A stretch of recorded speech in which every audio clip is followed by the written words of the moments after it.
Iraan heitis öösel Iisraeli 2 suuremale linnale, Jeruusalemmale ja Tel Avivile enam kui 100 ballistilist raketti. Kuigi suurema osa suutis õhutõrje kahjutuks teha, juhtus nii, nagu peaminister Benjamin Netanyahu oli hoiatanud, ehk mõned vead siiski esinesid. Ma viibin praegu ühel sündmuskohal, kuhu öösel raksatas sisse Iraani rakett.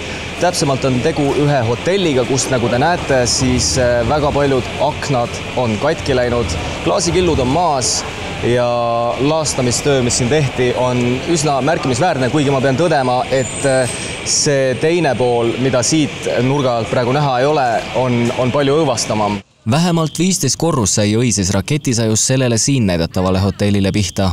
Kui sääraseid paiku oli mitmeid veel, siis vahest siinne on kõige märgilisem just seepärast, et see paiknes Iisraeli kõikvõimsa raudkupli vahetusläheduses.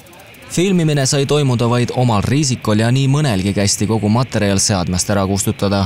See kõik tundus veider, sest videomaterjal toimunust läbib kulutulena meediavarustes juba niikuinii. We're just looking at where the missile hit last night. Did you see it yourself? We didn't see it ourselves. We live just down the road though, so we kind of heard it, yeah. If they haven't already answered them, definitely they should. We already see they have attacks, their nuclear sites, they've killed top military commanders and all that. This can't happen. They're attacking residential areas, Israel has targeted strikes. They know where they're striking. It seems like Iran just kind of sends down missiles to wherever, they hit a residential building. Sündmuskohale oli kogunenud 10 inimest, enamus kohalikud, kuid mitte keegi ei soovinud rääkida ühtki kommentaari sellest, mis öösel juhtus. Mida rohkem ma proovisin kelleltki mingit lauset välja saada, sest televisiooni ju muud moodi teha ei saa, sai mulle selgeks, et juutide keeldumise põhjuseks on häbi. Nad kardavad välja näidata, et ka nemad on haavatavad. Olukorda aitas pisut selgitada Leedu ajakirjanik Anna, kes täpselt sama probleemi ees seisis. I'm working in Ukraine for many years, so I know, and as a journalist, I do understand that if someone is attacking you, you have to show it to the world. Because in my opinion, Israel now is losing the information war. They get a lot of criticism from other countries, but they don't want to show what, for example, this attack. They don't want to show that they are suffering.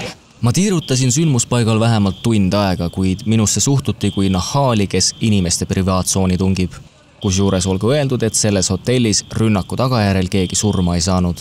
This is the story, this is the real reality, and the world, I think, needs to see the reality. In case, if not, so what we are talking about then? But why do you think that Israelis don't want to talk about it?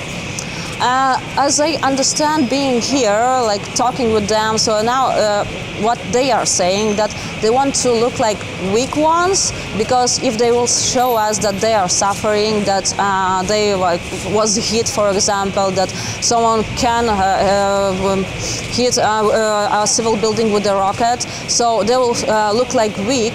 Ja lõpuks mul tõesti õnnestus ühe juudi päritolu inimesega rääkida, kuid palju ma sealt ei kuulnud. I wish I knew what's going to be and how it's going to end. It's crazy. Do you think Israeli should answer? Israel will answer.